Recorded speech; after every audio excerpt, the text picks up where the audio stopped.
Welcome to our latest transition webinar here at Farmers Weekly, designed to help secure a sustainable future for your farm business. I'm your host, Johan Tasker, and as we say at the beginning of all our transition webinars, when we talk about a sustainable future here at Farmers Weekly, we mean a farming future that is sustainable financially, not just environmentally, and that means profitable farming. Our topic for this webinar is tree planting, everything you need to know. We might not cover absolutely everything, but we'll certainly do our best. And we're going to discuss as part of this webinar how trees can enhance and support your current business, when should trees become part of your business plan, how to assess and then manage current farmland woods and trees, and then we'll take a look at funding options as well. And to help us do all of this and more, I'm going to introduce our panel of farming and forestry experts on how woodland and trees can deliver for you. So Charlie Elliott is Sales Development Manager for Till Hill Forestry in England, offering forestry management and consultancy services and developing new client relationships. Stephen Briggs is a farmer and director of Abacus Agri, providing farm business consultancy throughout the UK and internationally for over 25 years. Stephen farms in Cambridgeshire and in Rutland, growing crops, and has the UK's largest agroforestry system. Laura Henderson is director at English Woodlands Forestry, an independent woodland consultancy based in the southeast of England, managing over 6,000 hectares of private woodland and also helping to arrange large and small scale tree planting projects. Emma Bird is Agroforestry Project Manager for the Woodland Trust, coordinating agroforestry activity across the UK, and this role includes liaising with farmers, managing funding opportunities, and supporting a UK-wide network of advisors. And last but by no means least, farmer, food producer and ecologist Denise Walton is Scottish Chair for the Nature Friendly Farming Network. And Denise lives in the Borders, where she farms in partnership with her husband and son. I think that gives us a flavour of sort of where we are in terms of expertise, but also geographically. So we're not going to try and talk just about England only. Do realise that the situation in across the UK is different in the devolved nations, where many different funding schemes, some specific to some countries and not to others. So we would sort of caveat what we're saying with that. We will try not to sort of just take an Anglo-centric view at things, but I think we'll start with, I mean, obviously tree planting covers a great deal of things, from agroforestry to small scale woodland to larger and longer term projects as well. But let's have a look at how trees can enhance and support your current business. I'm going to start picking on people. I'm going to ask Stephen, if you just say a few words. We're not going to go through everybody with every single question, but do feel free to sort of chip in. And anybody looking and listening in, do remember that you can ask questions using the chat facility. So we've got over an hour to do this and take a deeper dive, as it were. So Stephen, trees, how can they enhance and support your farm business? Yeah, and thank you. Thank you for the offer to talk this evening. But the first thing I'm going to do is challenge you straight back, because in the transition email I received for this event with the sort of preface of the speakers, it said, "How do you use unproductive land on your farm?" Actually, I would challenge that, because actually by planting trees, we're trying to make land more productive. It might be a different crop than some land managers are used to, but you know, the whole emphasis is not about putting land aside and making it unproductive. It's being productive, but perhaps in a different way. And that's certainly the approach we've taken. We've said, well, okay, how can we build resilience into our system from climate shocks, from a nature perspective, and enhance that, and actually increase the area that we can actually be productive on. I've gone through the mill of taking on more land and expanding the farm in a two-dimensional way. And actually, I found that actually expanding the farm in a three-dimensional way, vertically up and down, by integrating trees with crops, using different areas of space at different times in the season, brings multiple benefits, both in terms of productivity and in terms of building resilience, as well as actually delivering on some of the nature aspirations we have. So squarely straight back at you. If we think about using our land and our resources in a different way, actually we can be more productive. Thanks, Stephen. I think that shows just how far we've come when we, in terms of looking at trees, they're not just something that you sort of grow in an unproductive corner anymore. They're something that can not only be productive in their own right, but as you say, they can enhance the productivity of the farm in more ways than just one. So thank you. Laura, what are your thoughts on this? Well, important caveat to note that I'm not a farmer, and so I'm not nearly as au fait with farm businesses, which is this, is your main part of your question. I'm a forester, and I tend to advise people about forestry matters. But what I do note with dealing with landowners is ways in which they utilise their woodland or their treescape to enhance their business is really, really varied.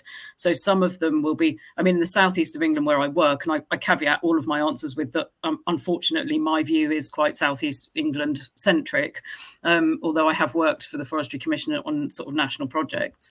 But in the southeast of England, the pheasant shoot, controversial though it may be, is a large economic factor in a lot of people's woodland managements. I would encourage people to think beyond that for ecological and other reasons, but there are many landowners who use the recreational potential of their woodlands very favourably for good economic reasons, and that's becoming more and more popular. So that might be creating nice glamping sites or using sites for forest schools. And those are the sorts of things that go over and above just your standard timber value. We'll probably come on to questions around timber value, but obviously just maximising the revenue from the product. So making sure that when you're felling trees, you're actually working with people who will get the best from your tree and not just put everything into the chip market, for instance. I'm sure Charlie would empathise with that. And just by way of an example, one of the most interesting case studies that I've ever visited was actually farmers who use their staff or their kit to they can manipulate their staff and their kit to also take account of forestry. So put particular heads on their machinery so that they can do small scale felling, use seasonal workers to process wood in barns when they're not able to go out and pick fruit, and those sorts of things. So actually thinking about your treescape as part of your farm business on a practical level, in my experience, is relatively unusual, but with that caveat that I'm not necessarily dealing with the farming businesses nearly as much as Stephen or others on the call maybe. Thank you. Thanks, Laura. So that's the sort of view from southeast England. Let's go up to the Scottish borders. Denise, and what do you think? Oh, you're on mute.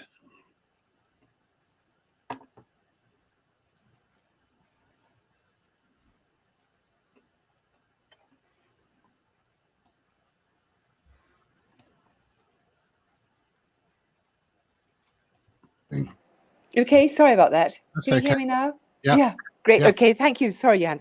So actually, I'll pick up also on what I noticed, if I could very quickly, following on from Stephen Briggs, in relation to the production of unproductive land. And if I might add that in the very busy days of Fwag in the early 1980s, using unproductive land was a way of getting farmers to grow trees full stop. So, 30 odd years later, farmers have become much more sophisticated in relation to their relationship with trees. And I would suggest that it's not about growing unproductive land, which rather diminishes the value of trees, which are incredible, but also is a bit behind the curve. Forgive me, Farmers Weekly. I think you just need to be buck up a wee bit on that.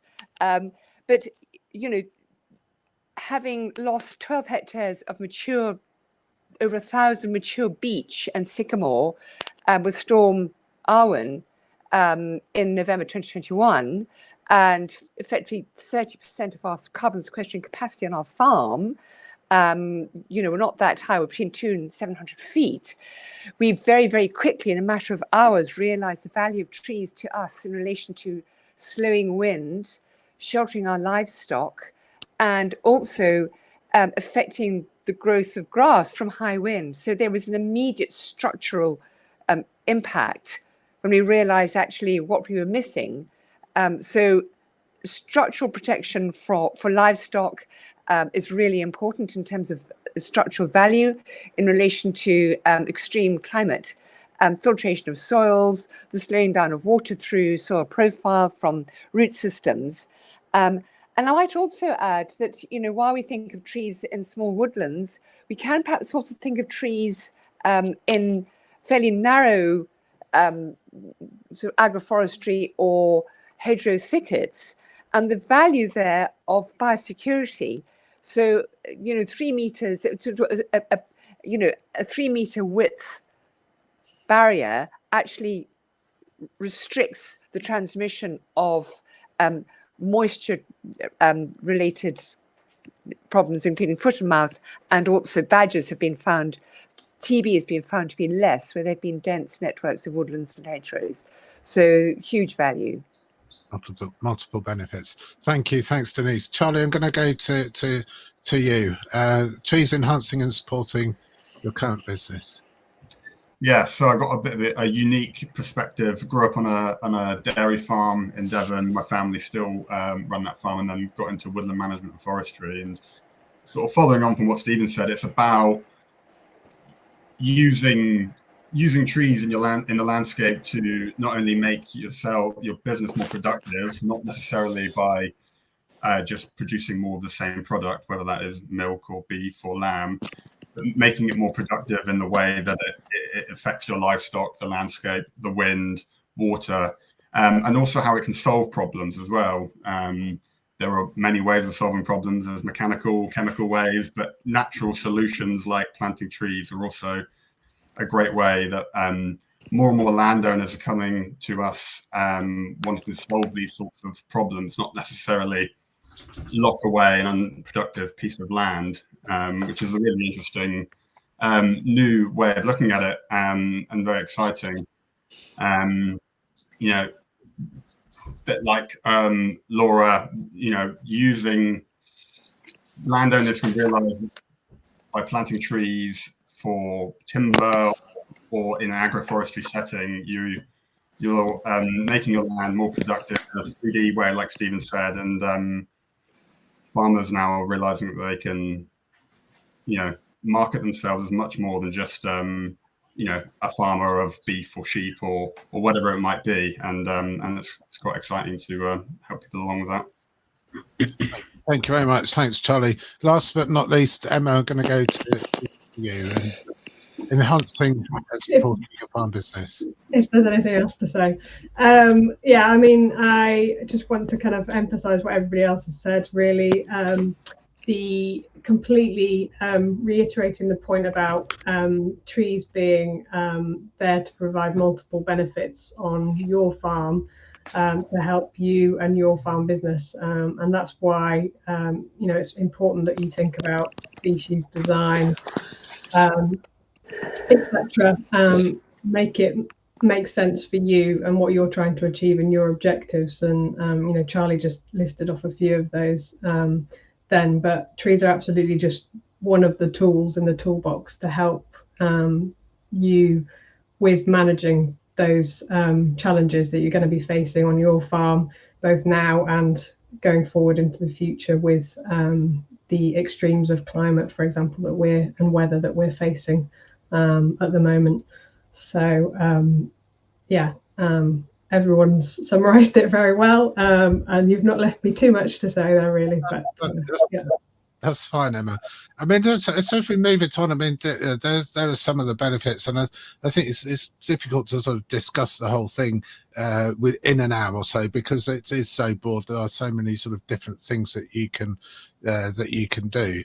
But Emma, where would you, if somebody came to you and said, well, you know, I'm sort of thinking of planting some trees, I feel I should do something, where do you start? I mean, the important thing to think about is what are your objectives for your farm? What are you trying to achieve? You know, things like, are you trying to do what Stephen did and prevent that soil from eroding away from his farm? You know, have you got some water management issues that you would like to help solve? Are there some less productive areas? Just because it's about making your farm more productive doesn't mean that there aren't some less productive areas like field corners that you can't put a few trees in to help manage some of those challenges that we've talked about. But also, where can you make those improvements as well? So that might be infield trees, for example, to provide some of those barriers that we talked about, or to help with browse and fodder for your livestock, for example. But it's really important that, I mean, when we get people coming to us for our agroforestry funding, that they have given some consideration to potential areas for tree planting and what they're trying to achieve with those trees. And then our advisors can help shape those initial ideas into something more. Thank you. Thanks, Stephen. You're nodding at various points in that. I mean, what you're doing is quite unusual now, let alone sort of 25 odd years ago. So how did you? Don't want to turn this into the Stephen Biggs webinar, but how did you get interested in this, and where did it start for you? How did it all come about? It was quite simple for me, Johan. I mean, it all started in the soil. As Emma alluded to, we face some real issues around soil degradation in our landscape from wind and water erosion, and I needed to find ways that would address some of those challenges, but at the same time, build better biodiversity into the farm. That was an aspiration. Build resilience into what we expected. Were headwinds coming in our direction from climate change, and to build some economic resilience in there as well. Growing just one or two commodity crops and being a price taker, we wanted to actually have some control over what we were doing. So all those bits of the jigsaw fitting together.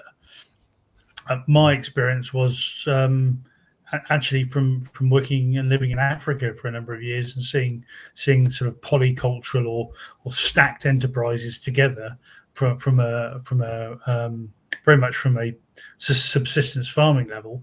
I thought, well, how can we apply those in a UK temperate context? And I was very fortunate to undertake a Nuffield farming scholarship and look at this from a global perspective. And I brought those sort of learnings home and did what we did by integrating a fruit tree enterprise with an arable crop. I jokingly say you just need to throw in a knob of butter and a splash of milk, and you've got apple pie, and what's not to like, So it is about, there's no doubt, as other speakers have said, we're facing different economic and climate challenges, and assuming that we use our land in the same way as we have done for many decades, we need to think about how we adapt our farming and land use systems to be able to cope with those challenges that we see ahead, both economically and climatically. And this is just one way of doing it. Nature's worked it out a long time ago. It's just that we're a bit slow to catch up. Yeah. Thank you. Thanks, Denise. Trees on your farm? Oh, you're on mute again. Let me see if I can. There we go. How's that? Lovely. Okay, thank you. So, I mean, given that we lost 12 hectares to Storm Arwen, which was really devastating, we have, over the last 20 years, planted 14 hectares of new woodland on the farm. So, and we've actually mostly planted them in difficult arable areas. So, I mean, going back to the point of the unproductive, they're certainly difficult for production. We've also planted a lot of hedgerow thickets. And again, just in relation to sort of, the rather grey area between what's a woodland and what's a thicket, because after Storm Arwen, it was so devastating, I kind of thought we had to do something really quickly to replace the structural loss of woodlands to high wind. And we were very fortunate the Nature Restoration Fund here in Scotland, which is administered by Nature Scot, and I made an application, a competitive application, to plant 11 kilometres of hedgerow thicket, including 3 of our neighbours. So between us and 3 neighbours cooperatively, we planted up to 11 kilometres over 2 years of species-rich thicket, which will grow into thickets to really slow the wind down. So certainly, we're very active in terms of our objective to replace structure in the landscape, because if you don't have structure in the landscape to slow the wind down, it's just going to get faster and faster, and the impact's going to become much more devastating, not just for us and our livestock, but also for wildlife. Thank you. Thanks, Denise. Charlie, you come at this from a slightly different perspective as Till Hill. Yeah, so I guess we're obviously working with landowners, but we see all sorts of people coming to us now. It used to be that the typical inquiry about new planting was, as you say, I've got this piece of land that's not productive anymore, or for whatever it is they were using it for previously, and it would be a case of planting it up because there were some grants. And that we still get them for sure, but there's a lot more thought goes into it now of how they could use land differently. People wanting to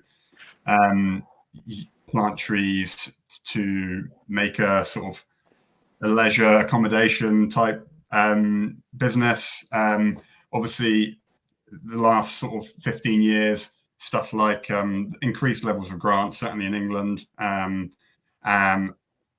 Woodland Carbon Code have obviously changed things slightly as well. And then I must say, certainly in the last sort of couple of years, there has been increased interest about infield, agroforestry, wood pasture. We've been doing quite a lot of work with various landowners and organisations on that sort of work as well. So it's really changed in the last few years. Yeah. Thank you. Thanks, Charlie. Laura, you're saying that a lot of the stuff that you do is related to shoots, etc. So that's something that's not only goes on in the south east, of course, but different kind of demographic probably where you are, so some other parts of the country. Yeah, and I certainly don't want to major just on the shoot component. It was just a sort of part of the business portfolio, I guess. Yeah, quite similar to Charlie. We've definitely noticed an uplift in people's interest in planting trees for all sorts of reasons. And picking up on Emma's point from the original question around kind of where to start, we're noticing people recognise that their objectives might be more than just a singular thing. So all of the natural capital things that the panel are talking around, that as farmers have concern around soil, about fertility, about water management, and these sorts of things can also be coupled with, as Charlie says, recreational things or timber value. And increasingly, people seem to be recognising, well, you can plant and achieve several of those objectives at once. And we very much encourage people to do so. So I think, thinking outside the box, Stephen, you talk about sort of, your 3-dimensional farming, but it's also that multifunctionality, even just within that woodland creation scheme. So we've planted really very small schemes right up to a 47-hectare scheme in the Chilterns, which for the southeast is really quite a large scheme. And the owner of that scheme, for instance, very much wanted a combination of timber and biodiversity. So building schemes with multiple things in mind. Right, thank you. Thanks, Lord. So there's some questions here coming in, and I am going to go, we'll go through them. I'll try and go through them in a logical order, but it might be a little bit scattergun. Bryony Berry here, who I believe is in North Devon. If there wasn't grant funding, would you still have created the woodlands? Would it be economically viable without funding? So is it economically viable, or what is economically viable when you're not looking at grants? I don't know who would like to answer this, but how does it sort of stack up financially, particularly without grants? Just from a woodland point of view, probably not for the first 45, 50 years, probably.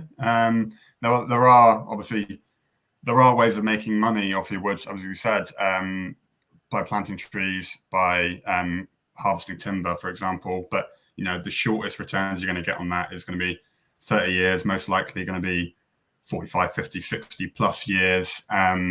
There are private, like I say, I mentioned the Woodland Carbon Code earlier. Again, that's not something you're going to see major returns on until at least year 30. So it's the grants really help. What the grants basically do is help cover those initial first year expenditures, which tend to be the highest. Okay, Emma, does it stack up? The Woodland Trust, lots of people sort of think, oh, grant funding, small bits of woodland. Does it stack up without grant funding? I mean, in my opinion, grant funding is definitely helping. As you say, it is important, and I think that's why we do a lot of our kind of policy and advocacy work to try and encourage government to make sure that there is funding available, whether it be for either woodland creation or for agroforestry creation. And obviously at the moment that is an evolving area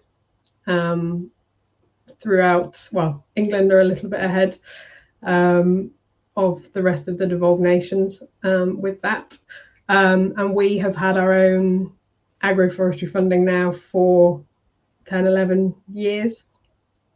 Yeah, the money and the cost associated with it is really important to just get that starting point. It's not just the costs of the trees and associated guards and fencing, but there's all the the additional labour and things instead. But yeah, if you're planting those kind of productive species, then that can absolutely help, but may not pay off till later on. Alternatively, it might be that you're planting some fruit or nut trees in your mix, and then you need to think carefully about where your market's going to go for those. Do you have somewhere you can send those in terms of a local market, an on-site farm shop, for example, or you're going to be turning them into cider? Yeah, it's really important that you're thinking about your species that go in and those kind of either short term, potentially in the case of fruit and nuts, or long term objectives and the markets associated with them. But there is absolutely scope to get that economic return at some stage. But yeah, funding is essential, whether it be government funding, regional funding from the Woodland Trust. Yeah, it's definitely important that you get that to help. Thank you. Thanks. Stephen, I think you put your hand up. Yeah, I think it's an interesting question. So I think what funding does is help de-risk some of the early capital investment, and certainly in that sort of change of enterprise. I sort of slightly turn the question on its head in that what's the economic return? Well, what's the economic cost of doing nothing? Because if we're facing resilience problems, and we're facing erosion problems, and we're facing soil degradation problems, doing nothing just isn't an option. And actually, addressing things in the right way can give you an economic return. I mean, we didn't get grant funding. We decided to invest invest in an agroforestry system across half the farm, because actually it would address some of the resilience issues long term.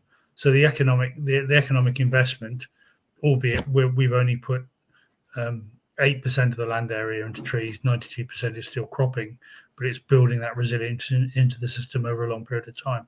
So, economic return has many faces, and for us, it was more about how do we stop the economic decline by the degradation of resources. And to what extent has it done that? I'll come to you in a minute, Denise. You're saying that's a success. It's been successful, Stephen. I mean, I know that. Yeah, I mean, so we got a return. Okay, we picked a productive small tree, which gave us a fruit income, and we saw a return on investment in about 7.5 years. But now we're actually 17 years into that. We're seeing cropping resilience, especially when we get these either very hot years or very wet years, in terms of actually giving us a better arable crop performance adjacent to the trees because of both climatic impact and also subterranean soil improvement. So we're seeing a definite impact, and that's being proven also by some of the PhD and MSc research that's going on the farm as well. Yeah, sure. Thank you, Denise. Thanks, Johan. I mean, all the benefits that Stephen has just listed are actually invaluable. They're priceless. But what's really important, evidently, when it comes to actual return of cash, we know that there is this long delay, possibly even beyond the lifetime of the person who's planted the trees. But what we have enormous public benefit. So it's really, really important that there is government support for the delivery by farmers through trees of public services, of which we've mentioned all of them. So that early grant funding is absolutely essential, and annual maintenance is absolutely essential until farmers can actually start getting a return. And of course, there's a lot of the UK, can't grow very successful fruit trees or nut trees. The UK is essentially an upland island, and certainly in Scotland with our Highland area, we do need to have this transitional support from government for the delivery of public services. Thank you. Laura, do you want to come in on this? Yeah, I mean, just again, when you come in at the end, people have covered off a lot of the points. I certainly agree with Stephen. I think it is really important to think about the economic cost of not doing it. I also think that there are lots of different products that come from trees, as Emma alluded to. There's the obvious timber. There's short rotation coppice for biomass. There could be, you could be planting coppice for fence posts and things that actually could be used as part of your farming system. So I think you started the lecture or the webinar rather, with a comment about sustainability as economic as well as environmental, and I think you need to take those two things in the same breath. It is more challenging to get a return from trees because it is a longer game, but that is also the longer game that's providing the continuity of ecological habitat and benefits that Denise mentioned. So just corroborating what other people have said, I guess. Yeah. Thank you. Thanks, Laura. There's a quick question here. Actually, Emma mentioned, I think, earlier on about establishing trees. So a quick question. Anthony Roberts, can you update me on possible replacements for the unsightly plastic tree guards? They're still a thing, aren't they? I'm happy to take this initially. Yeah. I've got this photo of a planting scheme that we did, which has got biodegradable spiral guards around it. There are biodegradable tubes that are available, and I'll be interested in Charlie's views. We've been involved in some trials of these, and we've been definitely talking to other colleagues who've been involved in trials of them. The word by everybody that's been involved with them is they are not actually yet completely fit for purpose. They're very admirable, and we would like to use them, but you have to be very, very careful on which site you choose to use them, because they are subject to varying different types of degradation, whether it's by virtue of the sun or the wind or the water or deer actually eating them or whatever. And you can end up with a different environmental problem when they collapse and fail to actually do what they're supposed to do.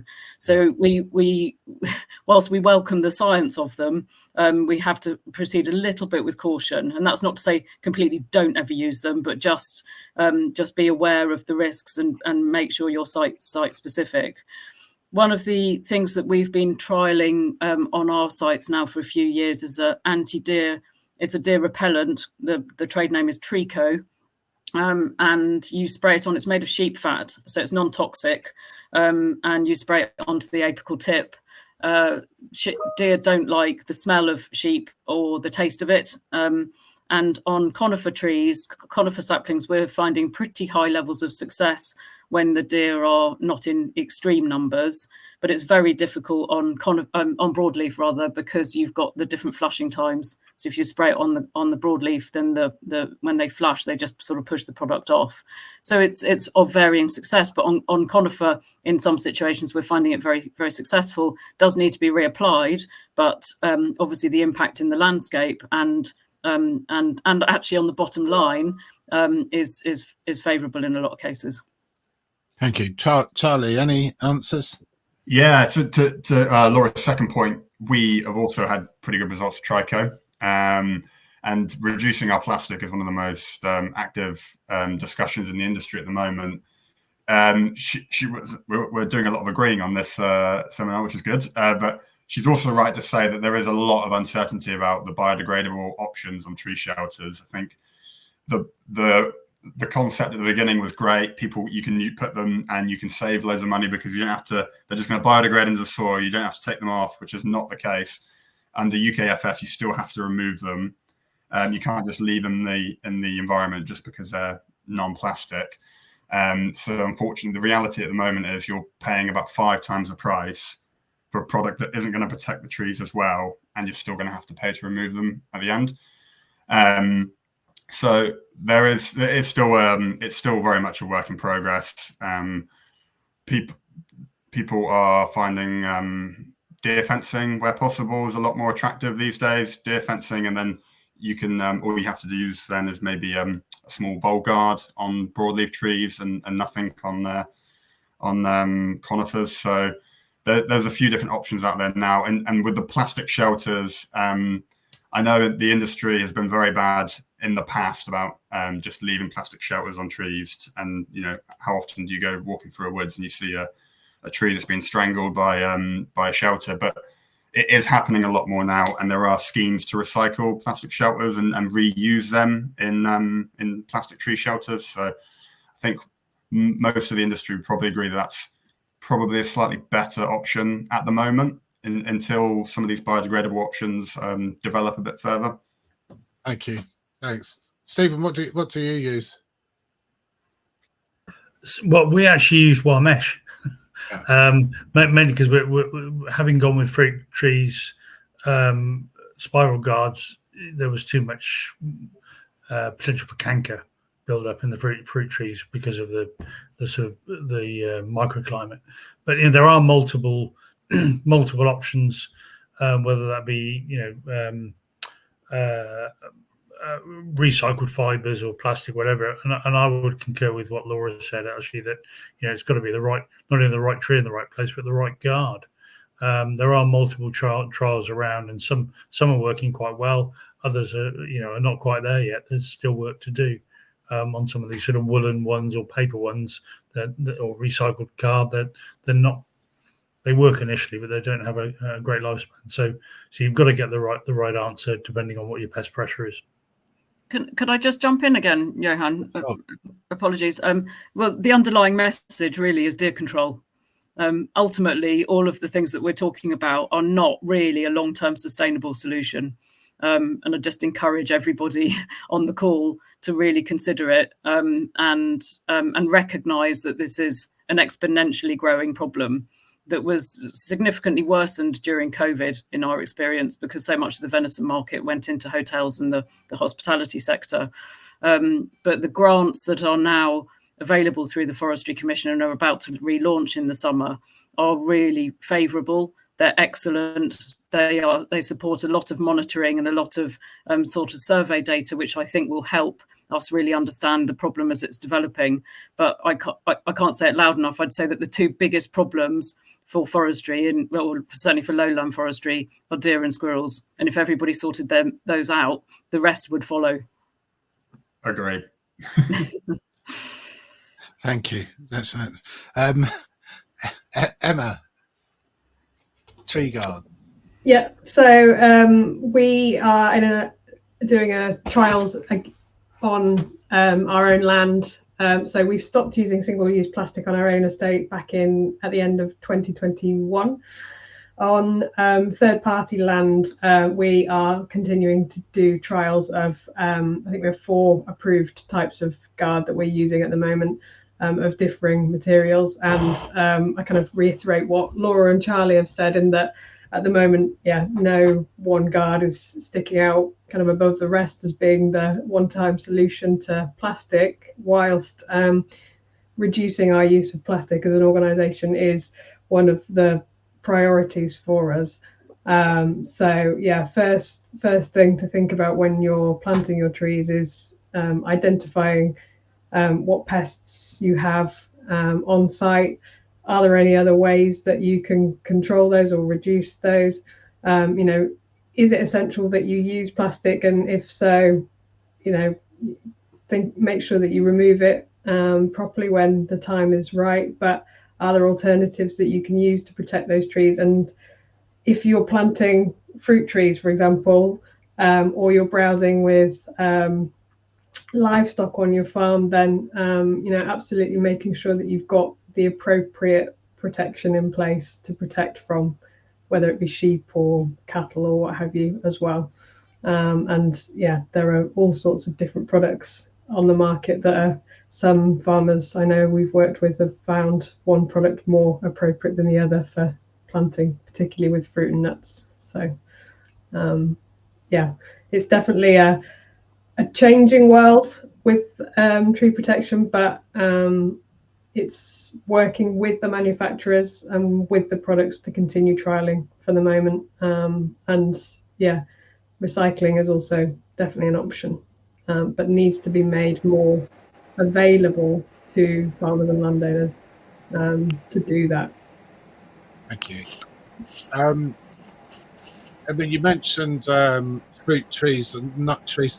There's a question here, Stephen. I'm just going to put it to you because you grow fruit trees. Karen Padden says, am I right in thinking that most, if not all, fruit trees are excluded from the SFI agroforestry schemes?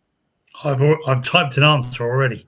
but to answer to everybody else, actually no, that's incorrect, in that there are actually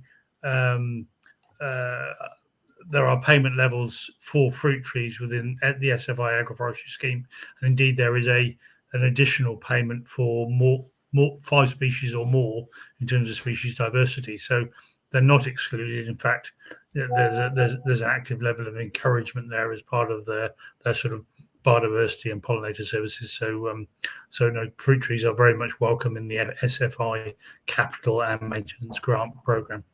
Good. And let's go to the question. I think it's James Organ. Is there a shortage of young trees on the market, whether bare-rooted or cell-grown? You probably answered that one as well, Stephen, have you? Yeah. God, tell us what the answer is. I'm sure there are other panelists that are better to answer about it, but yeah, there's a shortage of nursery or planting material, period, for what we're trying to do now, let alone the aspirations. But I'm sure others can speak to that. Yeah. Emma, do you want to have a go?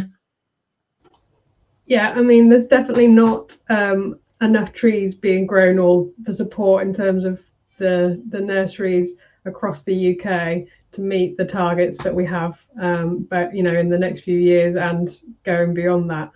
I know that we have our UK ISG assured scheme, and a number of nurseries that we work with across the UK, and that we're trying to build and support UK tree supply, working with all these nurseries. But more needs to be done to support them. There has been some funding available through government recently to help support them, but it's still not enough enough being done, and I believe that government should be doing more to help with that. Thank you. Charlie, do you want to come in on this one?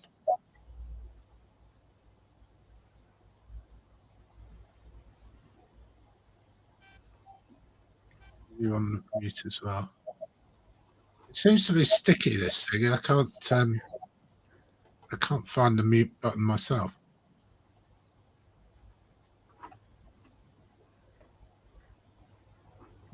Sorry, the mute button was missing. Yeah. It's the Till Hill, the company I work for, we're part of the same group as Mailer Forest Nurseries, which are one of the largest commercial growers. And the last few years, it's been really tough conditions for the nurseries, especially the bare root nurseries. And just in the autumn, just when they want to start lifting, like clockwork, every year the rain comes and it doesn't stop, and it's been really tough. A really wet summers has made it difficult, and then the really wet autumns and winters for lifting trees.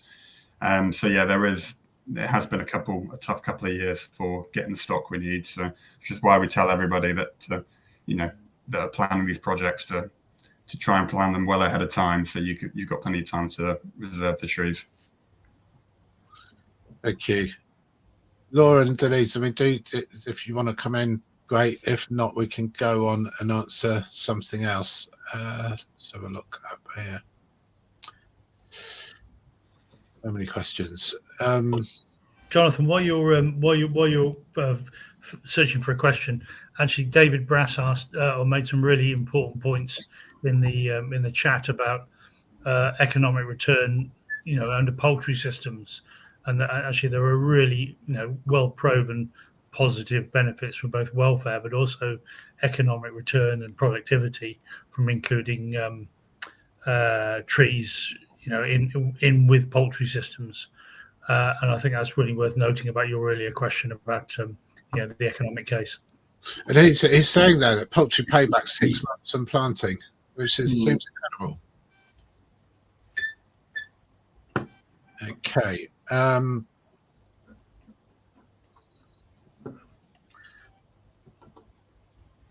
So what sort of let me see, what sort of varieties or what sort of tree species should you be looking at?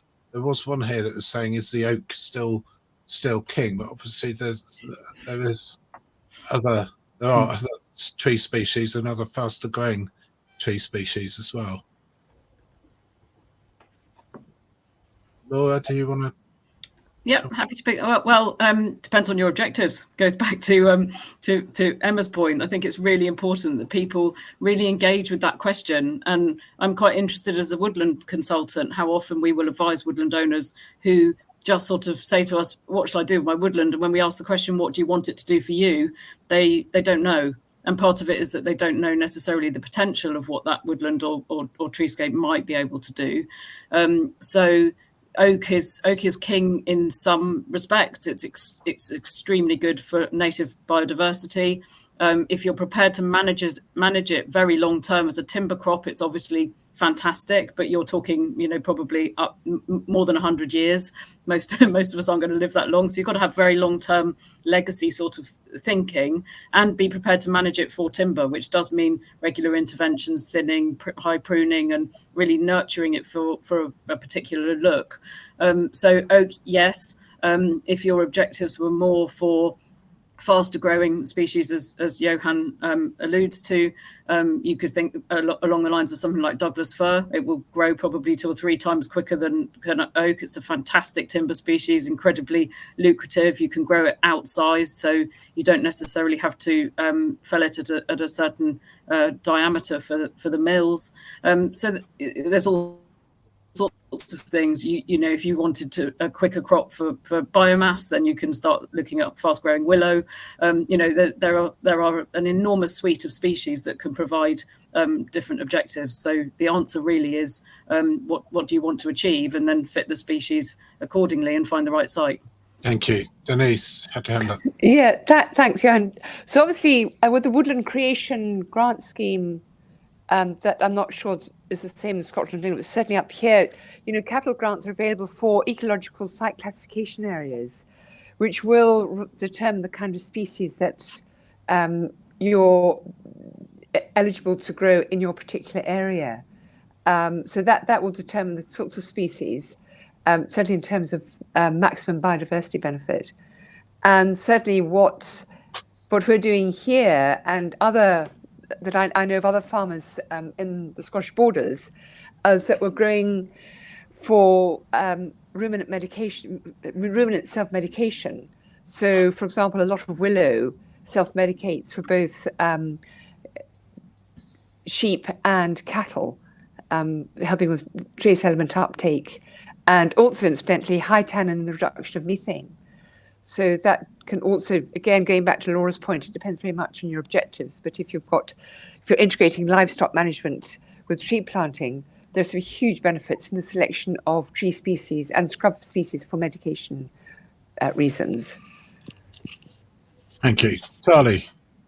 I think the answer really is diversity, and diversity of plants is always going to be the best solution no matter what your objectives are. I mean, under the UK Forest Standard, you're only allowed 65% of your woodland to be one species anyway. So that's building in diversity, and to go even further under the new England Woodland Creation Offer, which is the main sort of grant for planting new forests, to get the higher level nature recovery payment, only 20% of your woodland can be non-native or naturalized species.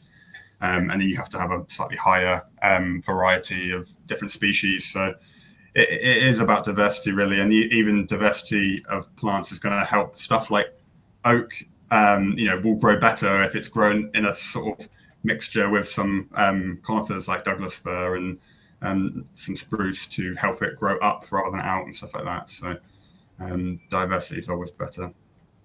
Thank you. Thanks. Question here, if we were looking to calculate carbon captured from tree planting annually, could you point us in the direction of a good way of doing that? Thank you. Denise? Great, thanks. So actually, there's when I was doing my forestry bit, it was diameter at breast height, and then you can work out the dry matter. But actually on Forestry England, there's a very good little piece there about how to calculate the carbon capturing capacity of your trees. So I'd recommend anyone to go on to, and I've got it right here, the calculated carbon in a tree on Forestry England. But basically it's diameter at breast height. And then they have a table of the estimated dry matter content. And then you divide that by 2 and you multiply it by 3 to see what the carbon sequestering capacity is. So it's quite fun, actually. Stephen? Yeah, I mean, the Woodland Carbon Code, which builds on those models, is probably the place to look. And actually, there's quite established carbon reward models now through the Woodland Carbon Code, working on those sequestration models. I should say it's actually more challenging on agroforestry than it is for woodland at the moment, given that actually the growth habits of trees in agroforestry systems tends to be quicker because of the less sort of intra competition between the trees, and the absence of sort of canopy closure, and we're not quite there on that, even though there's quite good modelling around carbon capture above and below ground in agroforestry. The models aren't quite as established as they are in the Woodland Carbon Code, but it's a good carbon code. Woodland Carbon Code is a good place to start. Good, thank you. Woodland Carbon Code. Emma, what about you? Do you agree with that? Do you have an alternative view? Yeah, that's the Woodland Carbon Code is the place to go. Yeah, we've worked on some trials to look into developing the agroforestry carbon code, but it's not quite there yet. I have to say it's not my area of expertise. I think relying on what Stephen and Denise have said there is best. Thank you. A question here. Once you've planted trees, is it ever possible to say in 10 or 20 years revert to arable production? Anything? How long are you locking your land up for? Go on, Stephen.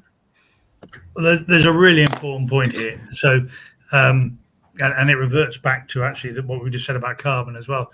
So land that's going to be designated as woodland or forestry falls under the Forestry Act.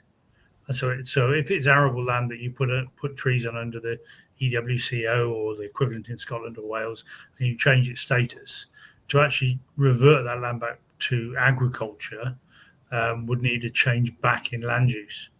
And there's a distinct difference here with agroforestry, because the land doesn't change status; it remains agricultural, and that for some farmers and landowners, that's a really important point. So, as a land user, land manager, farmer that's established agroforestry, my land remains agricultural. I don't have to have a change of land use, albeit felling licenses and removal of trees would be dependent on any scheme that you're involved with at any one time, and that's also important if we start thinking about carbon sequestration, as we were just talking about. If I change my land use to forestry, the sequestration can only be accounted for in the woodland inventory, so it can only be offset against emissions in land use of forestry. As a farmer, any sequestration I sequester, I want to be able to account against my emissions in agriculture. So retaining the land in agriculture and having it in the agricultural inventory is actually really, really important. So one needs to think about, what, as Emma said right at the beginning, what are your objectives and what are you trying to achieve? Yeah, thank you. Thanks. Laura. Yeah, thanks. A couple of points, just going back to the previous one around carbon, that's really important. If you're planning to sell your carbon, or even actually if you're planning to use it for your own offsetting, it's really important that you register it on the carbon code prior to planting. It's a bit like sort of baselining. If you don't register it on the carbon code prior to planting, then they don't have that baseline. So that is one to watch. In terms of the, I can't remember what the second question was. I had a complete blank. What were we just talking about? Apologies. The land use change. Sorry. Revert after 10 or 20 years or so, can you, it being in planting, could you, for example, revert to arable? Yeah, so Stephen's absolutely right. Under the regulations, as soon as the trees are in the ground, effectively it's a land use change to woodland, but that is based on a certain stocking density. And the Forestry Commission's definition of woodland, I think, is anything more than 0.5 hectares that has the potential to reach 20% canopy cover. There are quite distinct sort of definitions of when it is woodland. So there will be some agroforestry schemes that would become woodland.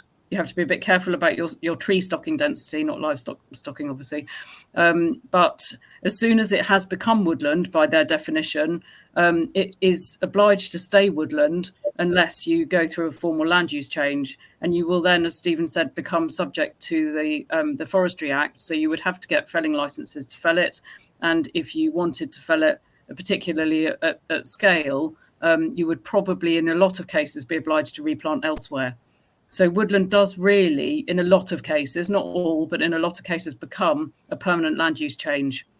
And it is definitely, for certain people, a blocker to that decision to plant large areas of woodland. Thank you. For the reasons that Stephen mentioned earlier on, in terms of, yeah. Charlie, how much of a challenge is this?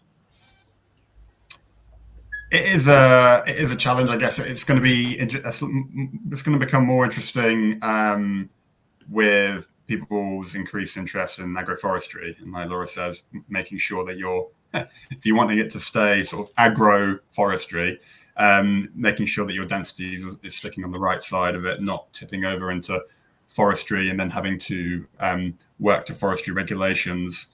But for the most part, people that are coming to woodlands, they're aware that it's a sort of permanent land use change, but something to keep an eye on if you're trying to implement an agroforestry system. Thank you. And the question: what are the best, or which are the best carbon crediting protocols methodologies? Bit of a big one. We don't have to answer it if we can't. Let's say not if we. Well, I'm happy to give it a stab. I'm certainly not an expert. I mean, I struggle to find experts, to be honest. It's such a nascent. It is still a nascent sort of industry or sector, if you like. There are a lot of different platforms that are vying for this market. Probably one of the longest established is Forest Carbon, and they, can certainly help people to register their carbon, value it, sell it, all of those sorts of things. But there are a lot of different platforms out there. I've not had first-hand experience of dealing with any of them. I hear anecdotally that the experience is very varied. I also hear anecdotally that there is a sense that the carbon market is more noise than it is actual action at the moment. The Woodland Carbon Guarantee, which is the government system for selling carbon, was set up several years ago with a view to sort of kickstart that system of selling the carbon. The latest figures, so that's an annual sort of reverse auction system, if you like. And the latest figures, or the highest figures that the Woodland Carbon Guarantee have sold at, has been £25 per tonne, which is not particularly exciting. And a lot of people who speculate about carbon suggest that they would be hoping for figures more around £70 to £100 per tonne over time. But it feels as if it's very much people hedging at the moment, doing their baselining, registering their projects on the carbon code, and sitting a bit tight to see what happens. Part of the challenge is also obviously actually drawing up these contracts between the investors and the people who are delivering the projects. Where does the risk sit? I mean, if you suffered the sort of thing that Denise has suffered on her farm, and your trees get a pest or disease or subject to a wind blow, where does the risk sit if you've sold the carbon credits already, etc. So it's complex, it's nascent. And there are multiple platforms, but maybe that's not a very helpful answer. But that's sort of as much as I can offer. Thank you, Stephen. Yeah, there's of course there's a further level of complication to all of this. And in terms of land tenure, if you're the landowner and the asset owner of the trees and the land, a carbon credit, whether that's as a offset or an inset within the industry, that's one thing. But if you're a tenant, that market is somewhat opaque and unavailable to you. So one has to look at different mechanisms for generating or monetizing the biodiversity and the carbon. It is possible, but it is much more complicated as a tenant than it is as a landowner. Yeah. Do you encounter? Sorry, and just to also add to the discussion, I think from a forester's perspective, what is, and Stephen's just alluded to it, that selling biodiversity credits, obviously there is biodiversity net gain, but that is exclusively associated with development projects. What I think is also an interesting market that is starting to develop, and there are various organisations, including a consortium of people called the Forest Canopy Foundation, looking to develop metrics with DEFRA, I should say, to account for all the natural capital that woodlands can provide, and then sell those credits as a sort of part of corporate social and environmental responsibility. So rather than just selling your carbon credits when you're creating woodland, you will be selling the value added that you'd be giving for biodiversity. You could have sliding scales according to whether you're planting native species, sliding credits for whether or not there's public access, whether or not there's going to be sort of flood mitigation, etc. And my sense is that ultimately that market will be much more interesting and economically fruitful, because the investors can really see what's happening, and they can see that over a relatively short term on the basis of management actions and actually monitorable outcomes. Thank you. Unless anybody else wants to say anything on that, I'm going to move on to a quick question from Ethel White, who says, I've just been checking the Forestry England website for the carbon content calculator or calculation for trees unsuccessfully. Can you provide this in an email? Well, if we don't do it now, we will provide that in an email. But is it easy to find on there? Anybody? Obviously not for Ethel, but it's not. Okay. Ethel, Yes, I found it immediately. I can send the link yeah, we'll to yourselves. Yeah, thank you. Thanks. Okay.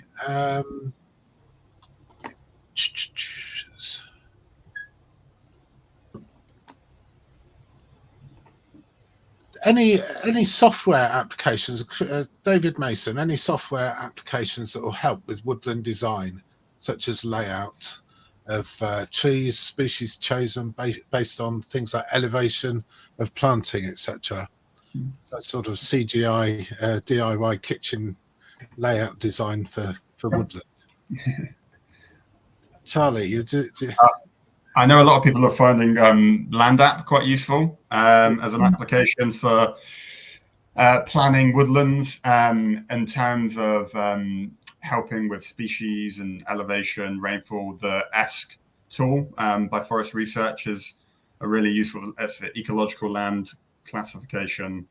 It's or ecological site classification. Sorry, I should say. And it's there's sort of baseline assumptions and figures in there, which can be somewhat of a blunt tool. But if you put in sort of specific site details, existing vegetation, soil type, any existing management, it will give you a pretty good idea of what trees will grow well, and it has tools for what will grow in 2050 and 2080.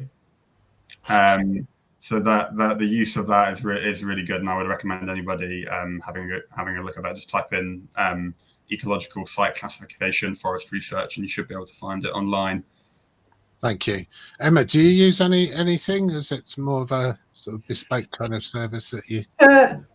Yeah, I mean, we do have a bespoke system ourselves as an organisation, but we also use a variety of different systems depending on who's doing what. So, but yeah, I would say Land App is definitely probably one of the easiest to use that I've seen for a little while, and I mean, not depending on your GIS expertise and your computer skills, sometimes it needs a little bit of time to sit down and play around and familiarize yourself with these things, and it's a case of taking your time. But I would say Land App is probably a little bit more intuitive than some, and does help with designing a scheme that suits you more. There's also quite a few training videos available to help support it, and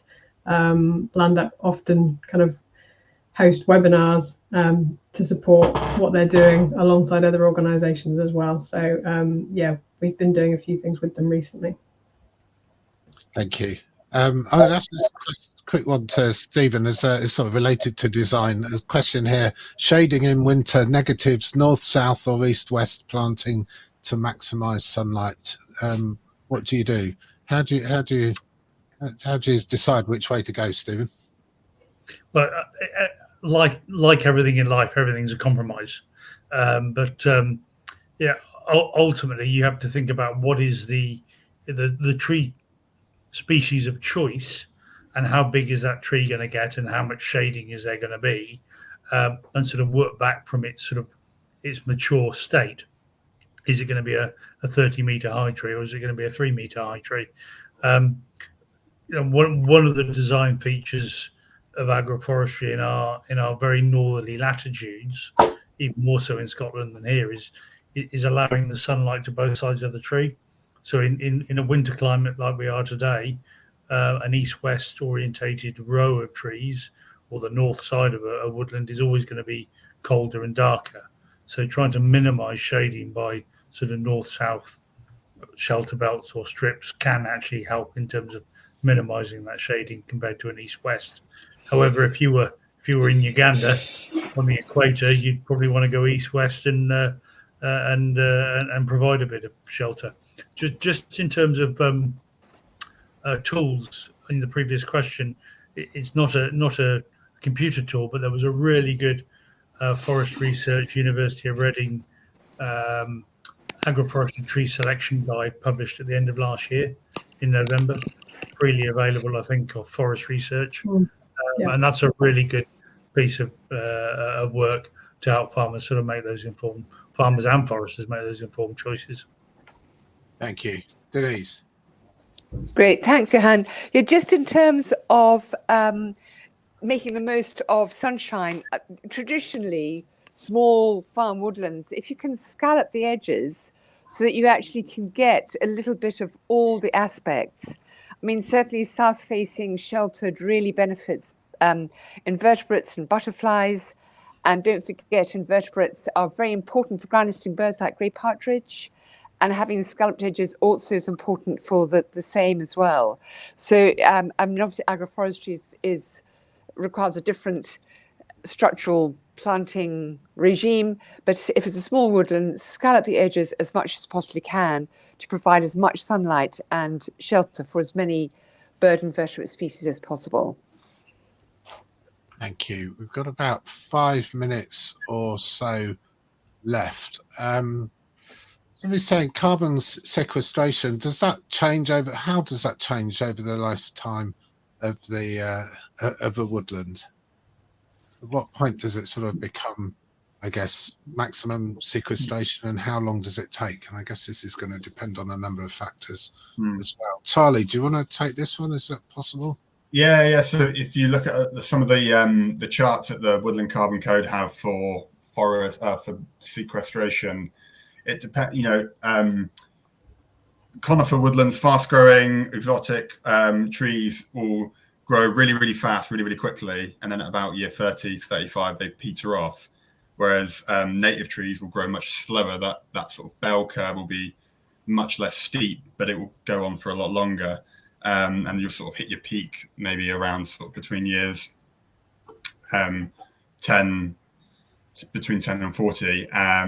So which is why sometimes planting a mixture, if your carbon is one of your main aims, it can sort of you get a slightly the best of both worlds. But it's always going to be in the sort of earlier to medium years that you're going to get the most growth, and therefore carbon sequestration. Thank you. Ethel's saying thanks in advance for the link, and also says lots of useful resources are being mentioned. Could these be collated into a handout? We will try and do that. We also try and answer some of the questions sort of after the webinar. I've only got a few minutes left, but it will go online. So if people so wish, you can watch it all again. If you don't want to do that, then you could probably fast forward or whatever to the area where you think your question was answered, and try and do it that way. We started at sort of 5 o'clock, so it's almost 6:15. I think what I'll ask is we'll just go around as a last question, I guess, and I'll ask people for a take-home message. What would they like people to I guess plant trees, but what would they like people to do after this webinar? Emma, I'll start with you. We'll try and sort of roughly go a little bit backwards. So Emma. Yeah, I mean, I think it's a really exciting time at the moment for tree planting on your farm. I think with the availability of funding kind of changing and policy changes and things like that, despite the fact that there are still a lot of challenges.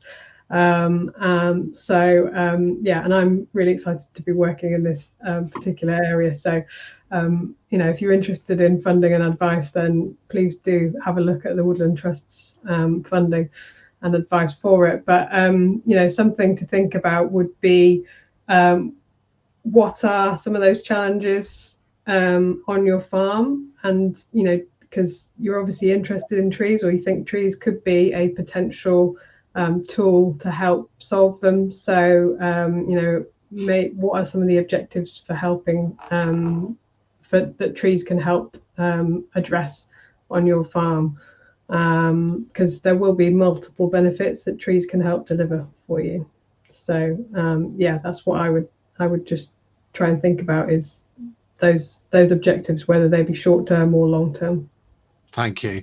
Charlie, how about yourself? Yeah, to reiterate, it's just, encourage people to look at their land and see and have a think about how they could maybe use it in a different ways, for different objectives and for multiple benefits. It's all about multi-use land management, and hopefully people can have a think and look at how they can do it differently. Thank you. Thanks, Denise.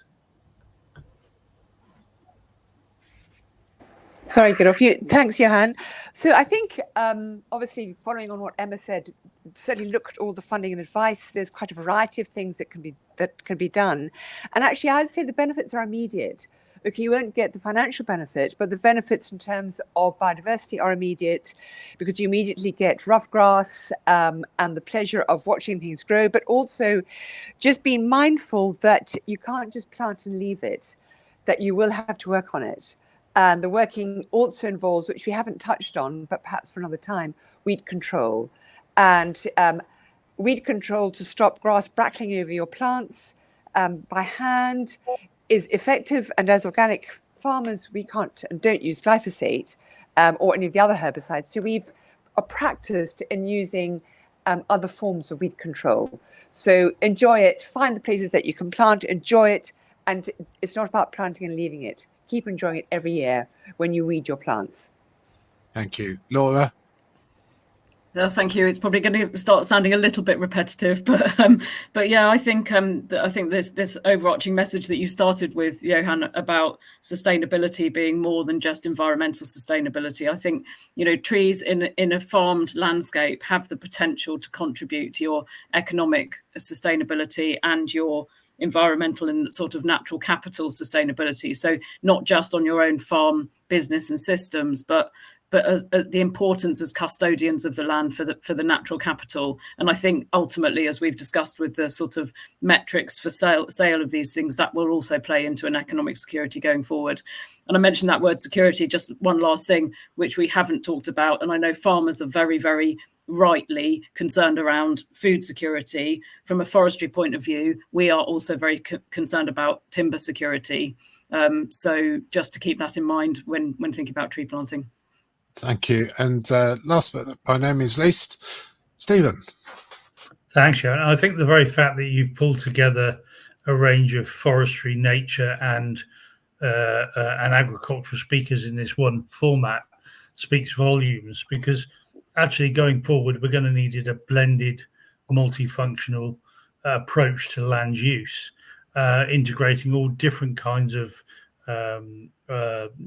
land management and resource management, and whether that be forestry or agroforestry or agriculture. I think we need to look or lean into creating partnerships with different skill sets to deliver those multifunctional benefits.